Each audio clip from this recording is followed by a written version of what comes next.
هل جزاء الإحسان إلا الإحسان۔ یہاں پہ ایک بات سمجھ لیجئے کہ کیا اللہ کی کوئی جہت ہے؟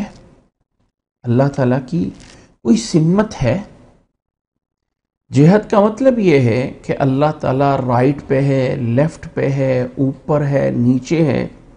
جب ہم سپیس میں یا فضا میں جا کے زمین کو دیکھتے ہیں تو زمین تو یوں دائرے کی طرح گھوم رہی ہے، ہمیں نہیں پتا کہ ہم اس وقت زمین کے نیچے والی سائڈ پہ ہیں یا زمین کے اوپر والی سائڈ پہ ہیں۔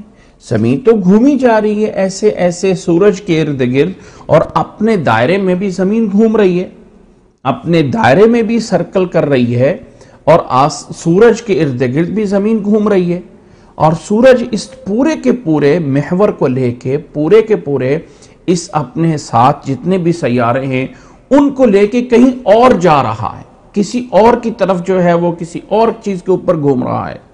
تو یہ جو زمین ہے، اب ہم کہاں پہ؟ آسمان اوپر ہے، نیچے ہے، دائیں ہے، بائیں، کہاں ہے؟ تو اللہ تعالیٰ کی کوئی جہت ہے؟ اللہ تعالیٰ کی کوئی سمت ہے؟ اس میں بعض ایسے لوگوں کا خیال یہ ہے کہ اللہ کی کوئی سمت نہیں ہے، کوئی جہت نہیں ہے، اور اللہ تعالیٰ کے لیے جہت کہنا یہ جائز، بعض لوگوں کے ہاں یہ جائز نہیں ہے، جبکہ صحیح بات یہ ہے کہ اللہ کی جہت جائز ہے، اور وہ ہے اللہ بلند آسمان کی طرف ہے۔ ہم نیچے ہیں یا اوپر ہے، جہاں بھی ہیں اللہ تعالیٰ نے آسمان کو بلند کہا ہے۔ وَالسَّمَاوَاتِ الْعُلَا، آسمان بلندی کی طرف ہیں، اور اللہ تعالیٰ کی ذات بھی اس بلندی کی طرف ہے۔ اللہ کے نبی صلی اللہ علیہ وسلم کے دور میں ایک واقعہ پیش آیا۔ ایک عورت تھی، ایک باندی تھی، اس کو ایک یہودی نے قتل کیا۔ یہودی نے اس کے سر کے اوپر پتھر مارا، تو اس باندی کو جب جا کے سنبھالا گیا تو اس کی جان نکلنے والی تھی۔ اب پتہ نہیں تھا کہ یہ مسلمان ہے یا کافر ہے، تو اس سے سوال کیا اللہ کے نبی صلی اللہ علیہ وسلم، این اللہ، اللہ کہاں ہے؟ اس نے اوپر یوں اشارہ کیا، اوپر اللہ ہے۔ تو جب بلندی کی طرف اشارہ کیا ہے تو اللہ کے نبی صلی اللہ علیہ وسلم نے فرمایا انہا مسلمہ، یہ مسلمان ہے۔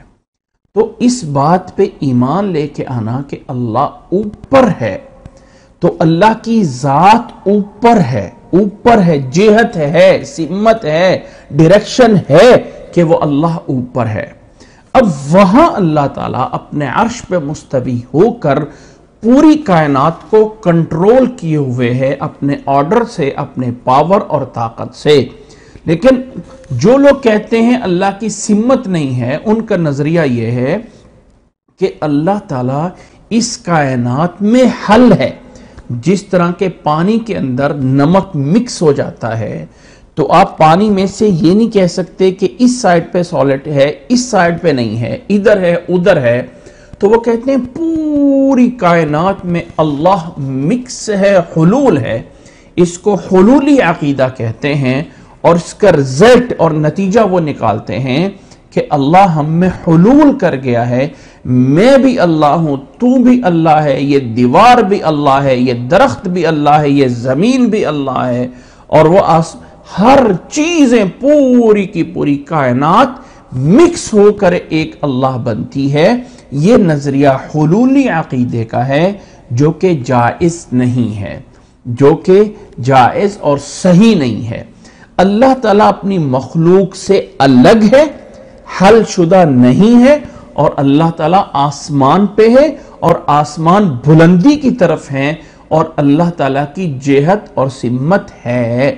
یہ بات اس بات پہ بتائی گئی کہ اللہ نے قرآن مجید میں سورۃ طٰہٰ میں فرمایا تنزیلا ممن خلق الارض والسماوات العلا، اور بلند آسمان اس نے پیدا کیے۔ تو آسمان اوپر کی طرف ہے، ہم جیسے بھی ہماری زمین سرکل کر رہی ہے، ہم نیچے ہیں، اوپر ہیں، جس سائڈ پر بھی ہیں، سب طرف آسمان ہمارے لیے اوپر ہی بنے گا۔ تو اللہ تعالیٰ بلند ہیں، بلندی کی طرف ہیں، اور اسی پہ اللہ تعالیٰ اپنے عرش پہ مستوی ہیں، اور اللہ کے لیے اس وقت دنیا میں کچھ ایسے ممالک موجود ہیں، مثلا افریقہ کے کچھ ممالک موجود ہیں، وہاں پہ یہ سوال کر دینا کہ این اللہ، اللہ کہاں ہے، یہ کفر سمجھا جاتا ہے۔ اور کسی انسان کے مسلمان اور کافر ہونے کا انحصار اس جواب پہ ہے کہ وہ این اللہ کا جواب کیا دیتا ہے۔ اس لیے ان چیزوں سے بچیے، یہ ایک اہل کلام کی منطق کی چیزیں پھیلائی گئی ہیں اور مسلمانوں کو ان چیزوں میں الجھا کے جو عمل کرنے کی چیزیں تھیں ان سے جو ہے وہ دور رکھ لیا گیا۔ تو اس لیے اللہ تعالیٰ نے یہاں پہ فرمایا وَالسَّمَاوَاتِ الْعُلَا الرحمن علی العرش استوى، وہ اللہ تعالیٰ عرش پہ مستوی ہے۔ پھر اللہ کون ہے؟ لَهُ مَا فِي السَّمَاوَاتِ وَمَا فِي الْأَرْضِ، اللہ تعالیٰ جو عرش پہ مستوی ہے، جو کچھ آسمانوں میں ہے، جو کچھ زمین میں ہے، وَمَا بَيْنَهُمَا، اور جو کچھ ان کے درمیان میں، اور جو کچھ ان کے درمیان میں ہے، فرمایا وہ سب کچھ اللہ کا ہے۔ وَمَا تَحْتَ الثَّرَى، اور جو کچھ ثرا یعنی ہر چیز کے نیچے، یعنی نیچے کی چیز کو تحت الثرى بولا جاتا ہے۔ ویسے ثرا مٹی کو کہا جاتا ہے، لیکن اس کا مفہوم یہ کہ وَمَا تَحْتَ الثَّرَى، اور جو کچھ نیچے ہے۔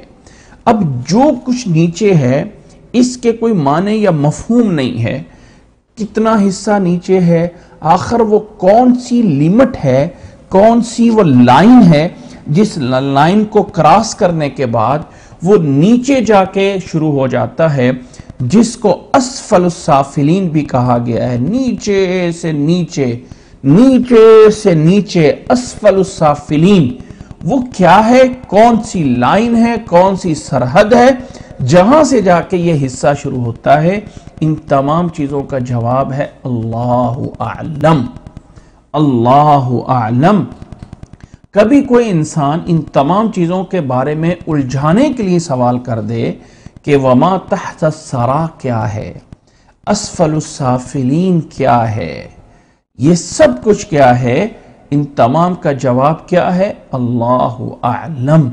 اللہ جانتا ہے وہ کون سی سرحد ہے، وہ کون سی لائن ہے جس لائن کے بعد جا کے اسفل السافلین شروع ہوتا ہے، کون سی وہ لائن ہے جس کے نیچے جا کے وما تحت الثری شروع ہوتا ہے۔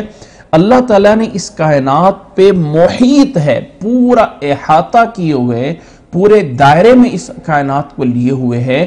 اس کی ایک مثال یہ ہے لہو ما فی السماوات وما فی الارض وما بینہما وما تحت الثری، آسمان زمین جو کچھ درمیان میں ہے اور جو کچھ نیچے ہے وہ سب کا سب اللہ ہی کا ہے، یعنی اللہ کے قبضے میں ہے، اللہ کی بادشاہت میں ہے، اللہ نے ہی سب کو بنایا ہے۔